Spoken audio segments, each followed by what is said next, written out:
Bismillahirrahmanirrahim. Assalamualaikum and very good morning everyone. My name is Muhammad Fikri and today I am presenting a disciplined globally diversified investment strategy for 1 million USD for you as potential investor. But the interesting part is I only choose UK, South Korea and Brazil. This is going to become a challenge but also an opportunity to engineer a smarter portfolio for you. My entire strategy can be summarized just only one sentence. I use South Korean and Brazilian commodities for growth and UK as their corporate bonds for the better stability. And I call this as the dual engine portfolio model where one engine drives growth and the other one controls the risks. So, this is the allocation structure that we are going to execute. I put 55% in global equities and it will be the growth engine, 35% in high grade corporate bonds. This is going to be the stability engine and the next 10% in gold, UK REITs and cash, the protection layer. This means a design to target an 8% annual return for the next 10 years. The first part is the equities, 55% of our growth driver. Let's begin with the growth engine, which is responsible to help us hit the 8% annual target. UK equities play the defensive equity role. I will use the FTSE 100 ETF, UK Consumer Staples ETF and UK Financial Sector ETF.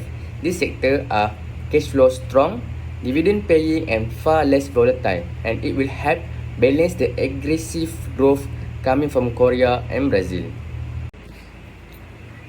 South Korea is going to be my high conviction allocation. Why? Because South Korea is a global leader in semiconductors, EV batteries, robotics and advanced manufacturing.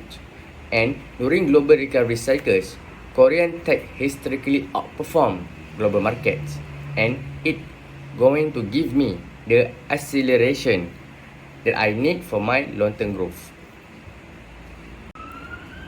Brazil is my commodity engine, exposure to iron ore, agriculture, and it will give the portfolio resilience when global demand for raw materials increase. But Brazil actually is extreme volatile. Volatile means it going to be affected by the external factors such as politically and economically. And that's why I hedge 80% of the Brazilian real currency risk. This allows me to capture commodity upside while protecting my downside. And now, let's move on into the stability engine. And this is the most difficult part of this portfolio, yet the most crucial. Here's the part of the core of my stability engine. I will choose A to AA rates for UK corporate bonds, 3 to 5 years duration from utilities, telecom and pharmaceuticals. These companies have very reliable cash flow and historically very low default rates. For South Korea, it brings predictable yields from large export-oriented for mix of material. So I will choose the grade of BBB+ to A-rate bonds. And the duration is shorter, 1 to 3 years, and this aligns perfectly with my equity strategy in South Korea tech. I exclude Brazil entirely due to excessive default rates. Now, we are at the risk controls that we are going to execute to maintain our portfolio. For Brazil currency, we are going to hedge 80% because their inflation and political volatility. For Korea currency, we unhedge to capture the growth upside. And for UK, we are going to unhedge since it's the best currency for fixed income. I also include gold and UK rates, 5% for inflation protection, and UK currency for liquidity, only 5%. For expected return model, historically, South Korea tech returns around 10 to 12%, UK corporate credit provides 4 to 5%, and alternative average 3 to 6%. When weighted, the portfolio targets around 8% per year, exactly matching our project requirement.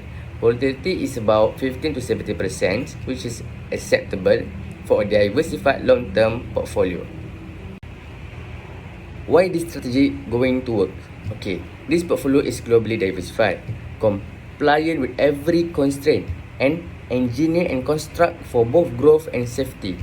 And it used a dual engine model where South Korea and Brazil drive long-term returns, UK corporate bonds stabilize the journey, and the smart hedging method going to protect against currency shocks.